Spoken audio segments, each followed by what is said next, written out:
काय ते काय काय म्हणायचं त्याला? आणि ते बाजूला त्याला काय म्हणायचं?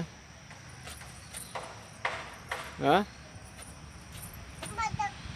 आणि उंदीर कुठे आहे? उंदीर